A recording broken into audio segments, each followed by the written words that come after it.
Stage پر ذمہ دار علماء تشریف فرما ہے۔ مجمع میں تنویر الاسلام اور دیگر مدارس کے طلباء حاضر ہیں۔ عوام کی معتدب مقدار بھی موجود ہے۔ ایسے ماحول میں اس علمی شخصیت کے حوالے سے اگر کچھ گفتگو آپ کے سامنے رکھ دی جائے تو شاید وہ آپ کے لیے مفید اور کارآمد ہو۔ برگے حنا پہ لکھتا ہوں میں درد دل کی بات، برگے حنا پہ لکھتا ہوں میں درد دل کی بات، شاید کی رفتہ رفتہ لگے آپ سب کے ہاتھ۔ رفیقان محترم، ہمارا ایمان اور عقیدہ ہے کہ یہ کائنات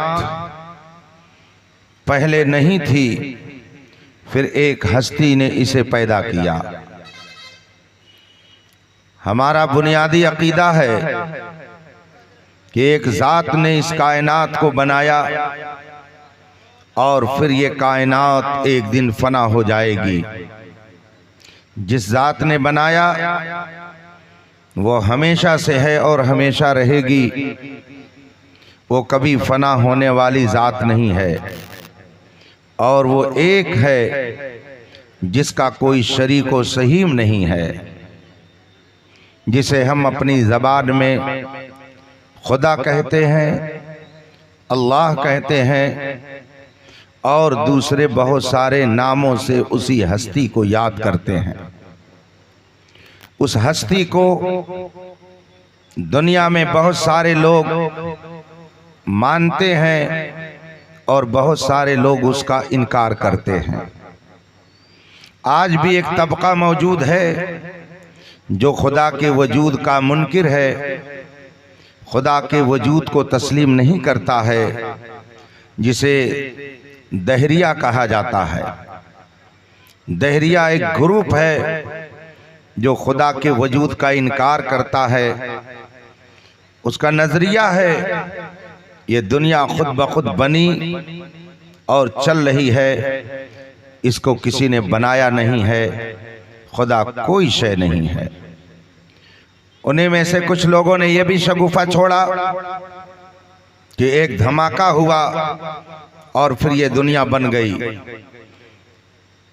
لیکن معمولی سوجھ بوجھ رکھنے والا بھی یہ سمجھ سکتا ہے کہ دھماکے سے کوئی چیز بنتی نہیں ہے، بلکہ جو چیز بنی ہوتی ہے اگر دھماکہ ہو جائے تو وہ بگڑ جاتی ہے۔ یہ شاندار اسٹیج بنا ہوا ہے، خدا نہ کرے خدا نہ کرے کبھی ایسا نہ ہو، شاندار اسٹیج لگا ہوا ہو، دھماکہ ہو جائے، اسٹیج بن جائے گا اور شاندار، کہ بگڑ جائے گا۔ دھماکے سے چیزیں بنتی نہیں ہیں، دھماکے سے چیزیں بگڑتی ہیں۔ لیکن آدمی کا جب نظریہ بگڑتا ہے، آدمی کا جب عقیدہ بگڑتا ہے، آدمی کی سوچ بگڑتی ہے، آدمی کی عقل بگڑتی ہے، تو پھر وہ بہت کچھ بڑبڑانے لگتا ہے۔ ایک جماعت کا کہنا ہے خدا کوئی چیز نہیں ہے، اس نے اس کائنات کو پیدا نہیں کیا، اور اس کائنات کو بنانے والی کوئی ہستی نہیں ہے۔ چنانچہ ایک بڑے دہریہ نے ایک موقع پر مسلمانوں کو چیلنج کرتے ہوئے کہا، تم کہتے ہو اس کائنات کو ایک ذات نے بنایا ہے، اس کائنات کو بنانے والی ایک ہستی ہے، اگر تم میں دم خم ہے تو آؤ مجھ سے مناظرہ کر لو۔ دہریہ نے جو ہی یہ چیلنج کیا، اللہ کی شان، ایک عالم ربانی نے اس کے چیلنج کو قبول کر لیا اور کہا میں مناظرے کے لیے تیار ہوں، تم سے مناظرہ میں کروں گا۔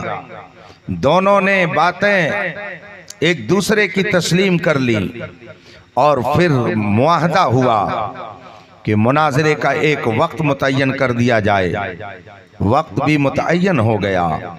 پھر اس کے بعد اس میں یہ شرط لگائی گئی کہ جو وقت مقررہ پر نہیں پہنچے گا اس کی ہار مانی جائے گی۔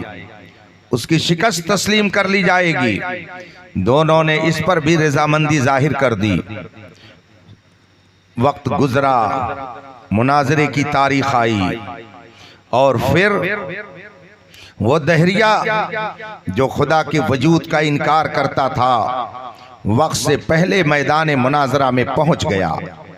بھیڑ تھی، لوگوں کا ازدحام تھا، تماشائی وہاں پہلے سے موجود تھے۔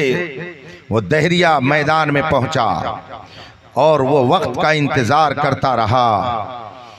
کچھ دیر ہو گئی مگر وہ مسلمان عالم وہاں پر نہیں پہنچ سکا۔ جب وقت گزر گیا اور وہ عالم دین حاضر نہ ہو سکا، دہریہ نے میدان میں للکار کر کے کہا، میں نے پہلے ہی کہا تھا کہ کوئی میرے سامنے آنے کی جرات نہیں کر سکتا ہے۔ دیکھو مسلمانوں کا عالم وقت پر نہیں آیا، اس کی ہار اور میری جیت کو تسلیم کر لینا چاہیے۔ ابھی وہ یہ ڈینگیں مار ہی رہا تھا، شیخی بگھاڑ ہی رہا تھا کہ اتنے میں وہ عالم دین آتا دکھائی دیا۔ تھوڑی دیر کے بعد وہ میدان میں آ گیا، اور جب میدان میں وہ پہنچا تو اس دہریہ نے للکار کر کہا کہ آپ کی شکست ہو چکی ہے، اس لیے کہ معاہدے کے مطابق آپ دیر سے آئے، اور جو دیر سے آنے والا تھا اس کی شکست پہلے ہی مانی جا چکی تھی۔ آپ دیر سے آئے اس لیے اب مناظرہ نہیں ہوگا، آپ ہار چکے ہیں۔ عالم ربانی نے سنجیدگی کے ساتھ فرمایا، کوئی عذر آپ قبول کر سکتے ہیں کہ نہیں کر سکتے ہیں؟ اس نے کہا بتائیے کیا عذر ہے؟ کہا میرا ایک معقول عذر تھا جس کی وجہ سے مجھے آنے میں تاخیر ہو گئی اور میں وقت پر نہیں پہنچ سکا۔ کہا اپنا عذر بتائیے، اگر وہ عذر معقول ہوگا تو تسلیم کیا جائے گا، ورنہ آپ کا عذر قابل قبول اگر نہیں ہے تو اس کو رد کر دیا جائے گا۔ اس عالم دین نے فرمایا، بات در حقیقت یہ ہے کہ میں جس راستے سے آ رہا تھا وہاں ایک ندی پڑتی تھی، اور جب میں ندی کے پاس پہنچا سوچا اس پار چلوں، مگر مجھے کوئی کشتی نظر نہیں آئی۔ میں نے بہت انتظار کیا مگر مجھے کوئی کشتی نہیں دکھی، اور پھر میں وہیں پر بیٹھا رہا۔ میں مجبور تھا، ندی پار کیسے کرتا؟ کچھ دیر گزرنے کے بعد میں نے دیکھا کہ ایک درخت وہاں پہ اگا، اور پھر اس کے پٹرے کٹ گئے، پٹرے اس کے چیر گئے، اور تھوڑی دیر کے بعد میں نے دیکھا کہ وہ پٹرے آپس میں جڑ گئے۔ پھر تھوڑی دیر کے بعد میں نے دیکھا کہ وہ پٹرے کشتی کی شکل میں بن گئے، اور جب کشتی تیار ہو گئی تو وہ پانی میں تیرنے لگی۔ پھر میں اس پہ بیٹھا اور میں نے ندی کو پار کیا۔ جو ہی اس عالم ربانی نے یہ بات کہی، اس دہریہ نے ہنس کر کے کہا، مولانا تمہارا دماغ خراب تو نہیں ہو گیا ہے؟ دماغی توازن بگڑ تو نہیں گیا ہے؟ پاگل تو نہیں ہو گئے ہو؟ عالم ربانی نے بڑی سنجیدگی کے ساتھ پوچھا، آپ ایسا کیوں کہہ رہے ہیں؟ اس دہریہ نے کہا، مولانا آپ ہوش میں ہیں کہ نہیں ہیں؟ کہا کیوں؟ کہا بتائیے، آپ کہہ رہے ہو کہ ایک درخت اگ گیا، پٹرے اس کے بن گئے، پھر وہ پٹرے جڑ گئے، پھر اس کی کشتی بن گئی، پھر وہ کشتی پانی میں تیرنے لگی۔ بھلا بتائیے کہیں ایسا ہوتا ہے؟ ابھی بڑھئی آیا نہیں اور پٹرے چر گئے، کشتی بنانے والا آیا نہیں اور کشتی تیار ہو گئی، ملاح آیا نہیں اور کشتی تیرنے لگی، کہیں ایسا ہوتا ہے؟ یہ تو پاگل پن کی بات ہے۔ عالم ربانی نے للکار کر کے کہا، او دہریہ سن، پاگل میں نہیں ہوں، دماغی توازن میرا نہیں خراب ہے، سن بے ہوشی کے عالم میں میں نہیں ہوں، عقل میری نہیں خراب ہے، دماغی توازن آپ کا خراب ہے، پاگل پن آپ کو سوار ہے، عقل آپ کی بیکار ہو چکی ہے، اس لیے کہ آپ خود کہہ رہے ہو کہ جب تک کوئی بڑھئی نہیں آئے گا تب تک کشتی بنے گی کیسے، پٹرے چریں گے کیسے، ملاح اگر نہیں آئے گا تو کشتی تیرے گی کیسے؟ ارے بے وقوف، یہ تو تو سب بتا کہ جب ایک کشتی بغیر بڑھئی کے نہیں بن سکتی ہے، ایک کشتی سمندر میں بغیر ملاح کے نہیں چل سکتی ہے، تو اتنی بڑی کائنات بغیر بنانے والے کے کیسے بن سکتی ہے؟ اتنی بڑی کائنات بغیر بنانے والے کے کیسے وجود میں آ سکتی ہے؟ تمہارے بقول جب ایک کشتی بغیر بنانے والے کے نہیں چل سکتی ہے تو میرا عقیدہ یہ ہے یہ کائنات بھی بغیر بنانے والے کے وجود میں نہیں آ سکتی ہے، اور وہ ایک ہے جس نے اس کائنات کو بنایا ہے، اور جب وہ چاہے گا اس کائنات کے بستر کو لپیٹ دے گا جسے قیامت کہا جاتا ہے۔ اس نے کرم فرمایا، اس کائنات کو بنایا، اور پھر انسانوں کے وجود کو سب سے اعلیٰ ترین وجود قرار دے کر اس دنیا میں بھیجا۔ اس نے بے شمار مخلوقات بنائی ہیں، مگر آپ اگر غور کریں تو آپ اس نتیجے پر پہنچیں گے کہ اللہ نے ہر مخلوق کو ہر طرح کی خوبی نہیں دی ہے، کسی کو کوئی خوبی دی، کسی کو کوئی کمال دیا، کسی کو کوئی وصف دیا، کسی کی کوئی حالت بنائی، ہر مخلوق کو ایک صفت سے نہیں نوازا، الگ الگ درجے، الگ الگ کمالات، الگ الگ خوبیاں اللہ نے عطا فرمائی ہیں۔ میں بہت تفصیل میں نہ جا کر کے دو چند مثالیں پیش کرتا ہوں۔ اللہ کی ایک عظیم مخلوق کا نام فرشتہ ہے، اللہ تعالیٰ کی ایک عظیم مخلوق فرشتگان الہیہ ہیں۔ اللہ تعالیٰ نے فرشتوں کو اتنی طاقت دی ہے، اتنا پاور دیا ہے، ان کے پاس اتنی توانائی رکھی گئی ہے کہ وہ پلک جھپکتے ہی عرش اعظم سے زمین پر آ سکتے ہیں۔ اللہ نے انہیں یہ قوت و طاقت عطا کی ہے، انہیں بے شمار خوبیاں عطا کی ہے۔ ان کمالات اور خوبیوں میں سے ایک خوبی اللہ نے انہیں یہ بخشی ہے کہ ان کو عقل والا بنایا ہے، وہ عقل والے ہیں۔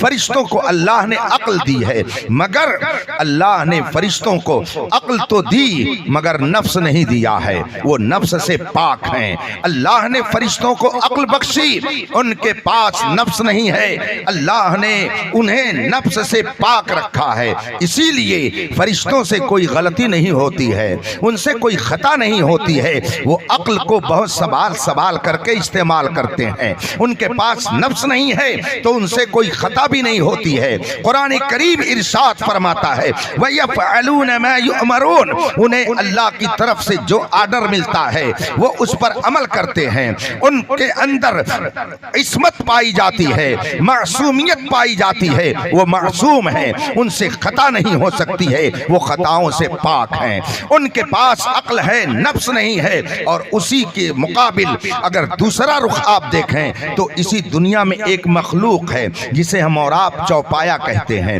جسے ہم اپنی بولی میں جانور کہتے ہیں۔ اللہ تبارک و تعالی نے جانوروں کو دنیا میں پیدا فرمایا مگر انہیں عقل نہیں بخشی ہے، وہ عقل سے بے بہرا ہیں، ان کے پاس عقل نہیں ہے، ان کے پاس نفس ہے۔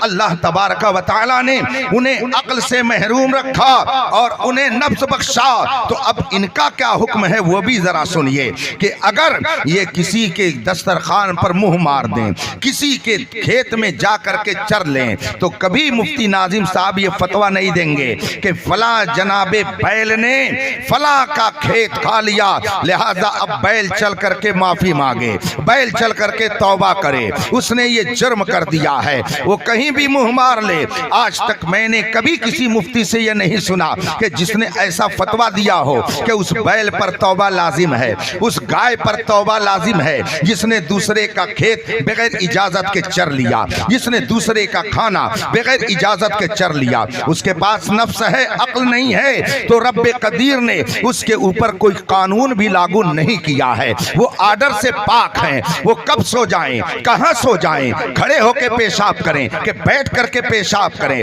کس کے دسترخوان پر منہ مار دیں، کس کی ٹھلیا پہ لگے ہوئے پھل میں منہ مار دیں، کس کے دروازے پہ پہنچ جا کر کے بیٹھ جائیں، کس کی کھیتی چر جائیں، ان کے اوپر کوئی آرڈر لاگو نہیں ہوگا۔ ہاں جو اس کا مالک ہے وہ ضرور پکڑا جائے گا، لیکن خود جانور کے اوپر کوئی حکم لاگو نہیں ہوگا کہ اس کو 10 ڈنڈے مارو، کیوں اس نے یہاں آ کر کے کھانا کھا لیا، یا اس کے اوپر توبہ کا حکم لاگو ہو گیا، یا اس کو کہو کہ یہ معافی مانگے۔ کبھی جانوروں کے تعلق سے ایسا حکم آپ نے نہیں سنا ہوگا۔ اللہ نے فرشتوں کو عقل دی، انہیں نفس نہیں دیا، وہ گناہوں سے پاک ہیں، اور جانوروں کو رب قدیر نے نفس بخشا بخشا، انہیں عقل نہیں دی تو یہ قانون سے بالا تر ہیں، ان کے لیے کوئی پابندی نہیں، ان کے لیے کوئی قانون نہیں۔ اس سے یہ بات معلوم ہوئی کہ قانون بے عقلوں کے لیے نہیں بنتا ہے، قانون جو عقل سے بے بہرا ہوں ان کے لیے نہیں بنتا ہے۔ قانون اگر بنتا ہے تو عقل والوں کے لیے بنتا ہے،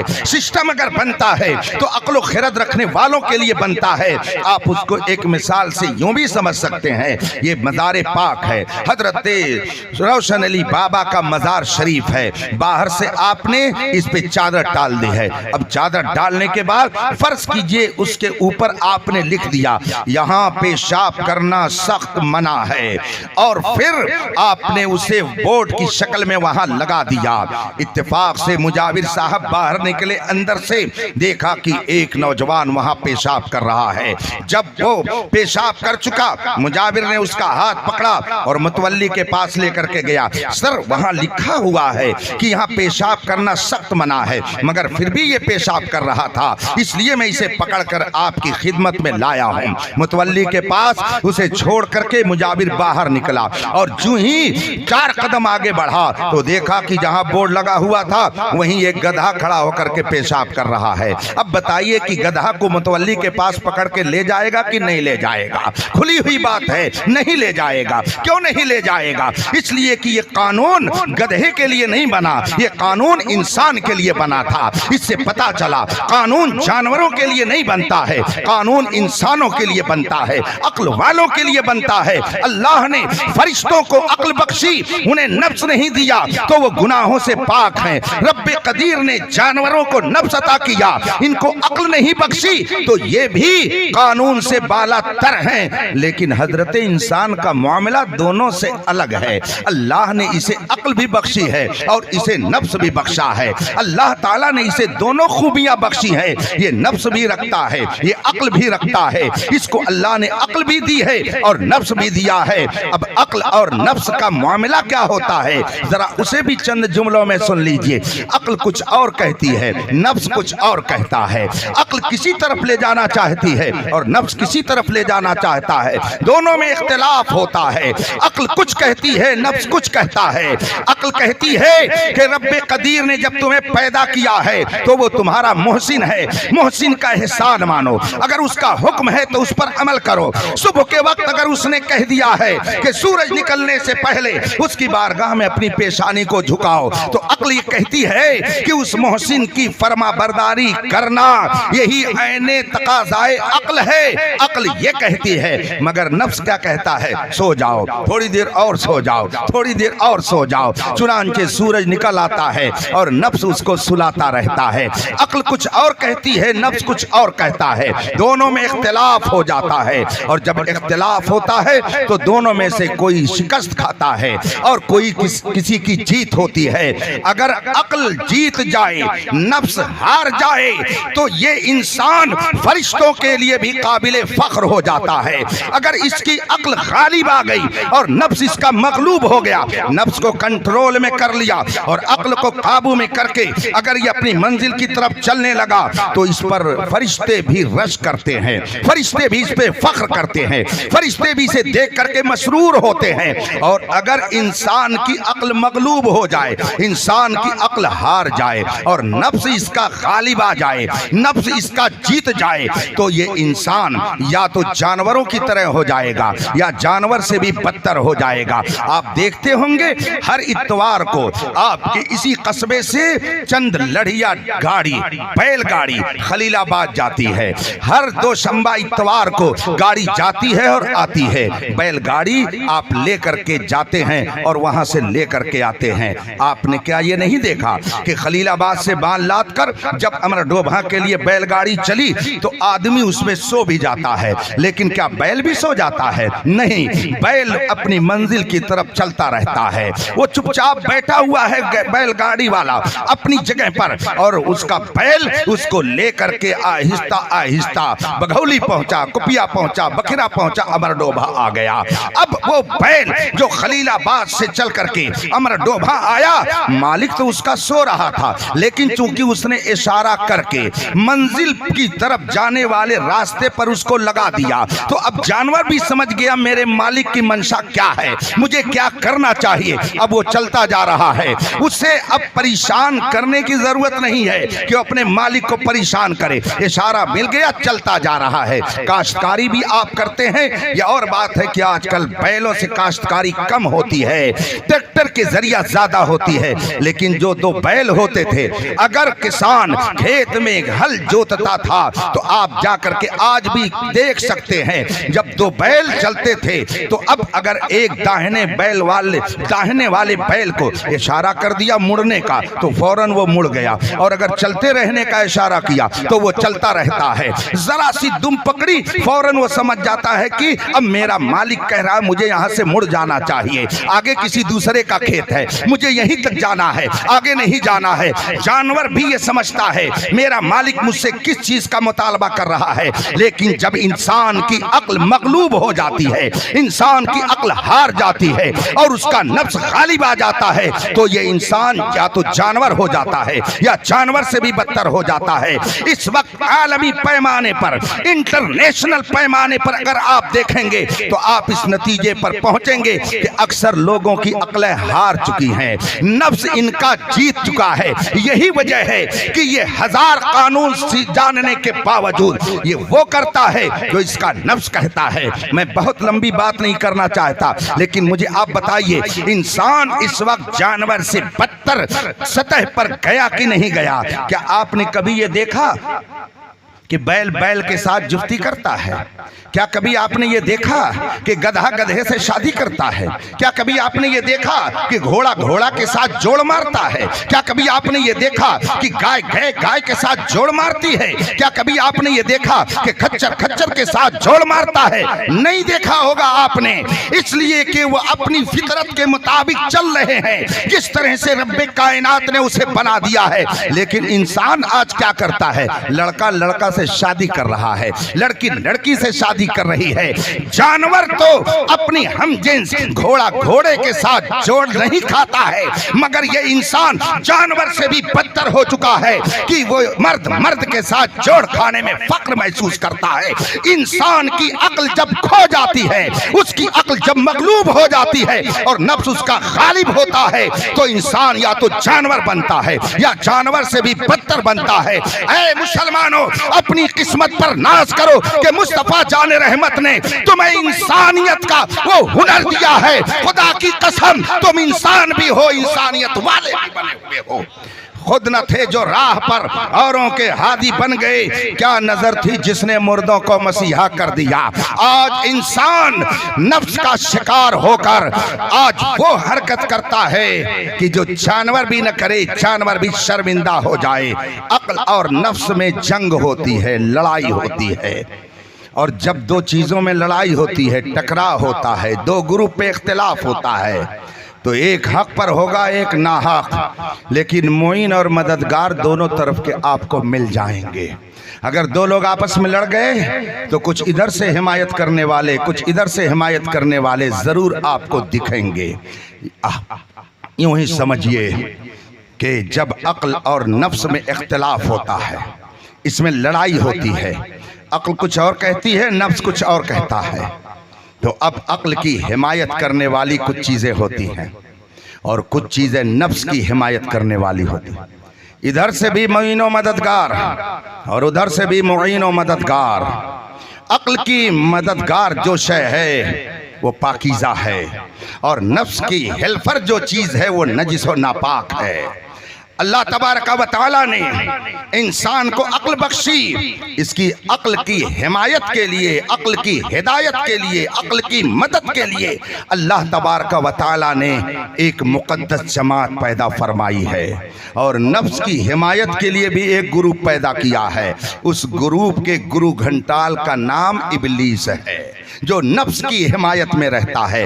نفس اگر کہے چل کر کے شراب پی لینی چاہیے, کون میرے ابو دیکھ رہے ہیں, کون میرے گھر کے لوگ دیکھ رہے ہیں. تو اب شیطان اس کے جذبے کو اور بلند کر دیتا ہے, چلو ضرور چلو, پیسہ تو جیب میں ہے ہی ہے, اور اگر نہیں ہے تو تیرا فلاں دوست فلاں جگہ رہتا ہے, اس سے چل کر کے لے لے, اس کی جیب سے پیسہ نکال لے, بہت لطف آتا ہے پینے میں.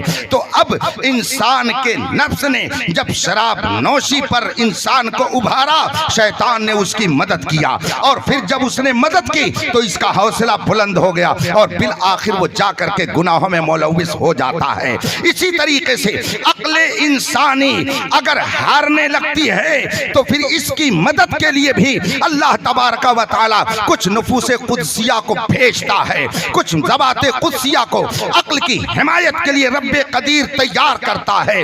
جو سب سے عظیم جماعت عقل کی حمایت و ہدایت کے لیے اللہ نے پیدا فرمائی, اس مقدس جماعت اور ایک کلاس کی جماعت کا نام انبیاء و مرسلین ہے. یہ انبیاء و مرسلین وہ مقدس جماعت ہے جو عموماً عقل انسانی کی ہدایت کے لیے آئے ہیں. آپ یہ نہ سمجھئے کہ اگر آپ کے پاس عقل ہے تو آپ سب کچھ صحیح ہی کر سکتے ہیں. بے شمار عقل والے بدعقلی کا کام انجام دیتے ہیں. عقل انسانی تنہا صحیح اور غلط کو الگ کرنے کے لیے کافی نہیں ہے. اس لیے اللہ تبارک و تعالی انسانوں کی ہدایت اور اس کی عقلوں کی حمایت کے لیے مقدس جماعت انبیاء کو پیدا فرمایا, اور انبیاء کرام یہ کہ بعد دیگرے آ کر عقل انسانی کی ہدایت فرماتے رہے. حضرت آدم علیہ الصلوۃ والتسلیم سے لے کر میرے آقا سرور کونین صلی اللہ علیہ وسلم تک 1 لاکھ کم و بیش 2,24,000 انبیاء کرام اسی لیے آتے رہے کہ عقل انسانی کی وہ حمایت بھی کرے اور ہدایت بھی کریں. چنانچہ انبیاء کرام نے انسانی عقلوں کو ہدایت بخشی, ان کی حمایت کی, اور پھر جو ان کی ہدایت کو قبول کر بیٹھا, جس نے ان کی حمایت کو حاصل کر لیا, جس نے ان کی ہدایت کو قبول کر لیا, پھر تو اس کا رتبہ بہت بلند ہو گیا, بہت بلند ہو گیا. اور یہ بھی یاد رکھیے کہ انسان اپنی فطرت کے مطابق کچھ ایسے کام اس کے لیے ہیں کہ اگر وہ کسی کے سہارے سے نہ کرے تو نہیں کر سکتا ہے. اس کو آپ مثال سے یوں سمجھ سکتے ہیں, میں نے مٹی کا ایک ٹکڑا لیا, اور مٹی کا وہ ٹکڑا لینے کے بعد میں نے اس کو چھوڑ دیا. ظاہر سی بات ہے وہ مٹی کا ٹکڑا اوپر نہیں جائے گا بلکہ نیچے جائے گا, وہ مٹی کا ٹکڑا زمین کی طرف جائے گا. اگر آپ پوچھیں کہ وہ زمین کی طرف کیوں گیا تو فزکس کا طالب علم, سائنس کا اسٹوڈنٹ کہے گا زمین کے اندر کھینچنے کی طاقت تھی, اس لیے اس زمین نے مٹی کے ٹکڑے کو نیچے کھینچ لیا اور وہ ٹکڑا زمین پر چلا گیا. لیکن اگر آپ ان علماء سے پوچھیں تو یہ کہیں گے کہ وہ مٹی کا ٹکڑا اس لیے نیچے گیا کہ مٹی کی اپنی طبیعت ہے, اپنا نیچر ہے, اپنی فطرت ہے, وہ اپنی طبیعت کی بنیاد پر نیچے گیا ہے. زمین کے اندر کھینچنے کی طاقت نہیں, اس کی اپنی طبیعت ہے. بہرحال وہ ٹکڑا زمین کے اوپر جا کے گرے گا, اور ہاتھ میں آپ نے لیا, آپ کے ساتھ تھا, لیکن جو ہی چھوڑا وہ زمین کی طرف چلا گیا, نیچے چلا گیا. اب اگر اسے اوپر لانا ہے تو پھر اسے کسی نہ کسی سہارے کی ضرورت پڑے گی. اس کو اگر اوپر لانا ہے تو کسی نہ کسی طاقت و توانائی کی ضرورت پڑے گی. اور یہ بھی آپ جانتے ہیں کہ سہارا طاقت جتنی طاقت دکھائے گی, وہ سہارا جتنی طاقت دکھائے گا, اور جتنا طاقتور وہ سہارا ہوگا مٹی کا ٹکڑا اتنے ہی اوپر جائے گا. اگر یہ چھوٹا سا بچہ مٹی کا ٹکڑا ہاتھ میں لے کر کے اوپر کی طرف کرنا چاہے تو 2-4 گز جانے کے بعد وہ پھر نیچے کی طرف آ جائے گا. لیکن اگر ایک پہلوان اسے اپنے ہاتھ سے پھینکے تو 4-6 میٹر بلکہ اور اوپر جائے گا. لیکن اگر اسی مٹی کے ٹکڑے کو گھولیل کے اندر آپ نے لگا کر کے پھینکا تو اور اوپر جائے گا, اور ایئر گن میں اگر آپ نے لگا کر کے پھینکا تو اور اوپر جائے گا. مٹی کا ٹکڑا ہے, اب آپ نے ہاتھ میں لیا, چھوڑا, وہ نیچے کی طرف گیا, اوپر کی طرف لے جانے کے لیے اسے سہارے کی ضرورت ہے, اور سہارا جتنا طاقتور ہوگا مٹی کا ٹکڑا اتنے ہی اوپر جائے گا. اے انسان, تو کس چیز سے بنا ہے؟ ہوا سے صرف نہیں بنا, مٹی سے بنا ہے. مٹی کی فطرت ہے, اس کا نیچر ہے کہ وہ نیچے کی طرف آئے گی, لیکن اگر اسے اوپر کی طرف جانا ہے تو سہارے کی ضرورت پڑے گی، اور سہارا جتنا طاقتور ہوگا یہ مٹی کا ٹکڑا اتنے ہی اوپر جائے گا۔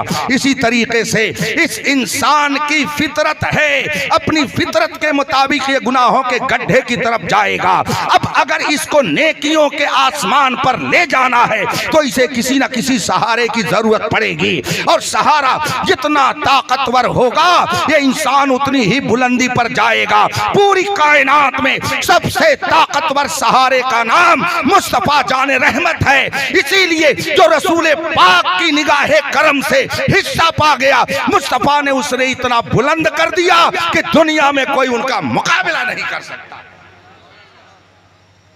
وہ مقدس جماعت صحابہ، رسول پاک نے اپنی نگاہ کرم سے انہیں بلندی بخشی۔ رسول پاک پر سلسلہ نبوت ختم، اب قیامت تک کوئی نیا نبی پیدا نہیں ہو سکتا ہے، لیکن یہ سہارے پیدا ہوتے رہیں گے۔ رسول پاک کے بعد امت کا سب سے عظیم سہارا صحابہ کرام ہیں، ان کے بعد تابعین ہیں، ان کے بعد تبع تابعین ہیں، اولیاء کرام ہیں، علماء دین ہیں، یہ امت کے لیے سہارا ہیں، اور جو ان سے متعلق ہوتا جائے گا یہ خود بخود بلند ہوتا جائے گا۔ سہارا جب تک رہے گا تب تک یہ مٹی کا ڈھیلا اوپر کی طرف جائے گا، اور سہارا چھوڑ دے تو دھڑام سے یہ زمین کی طرف آ جائے گا۔ رفیقان محترم، اب آئیے ہندوستان کی سرزمین کو آپ دیکھیے۔ مجھے اچھی طرح سے یاد ہے ہندوستان پر ایک عظیم انقلاب آیا سن 1857 کے اندر۔ اس انقلاب کے سالارے اسٹیج پر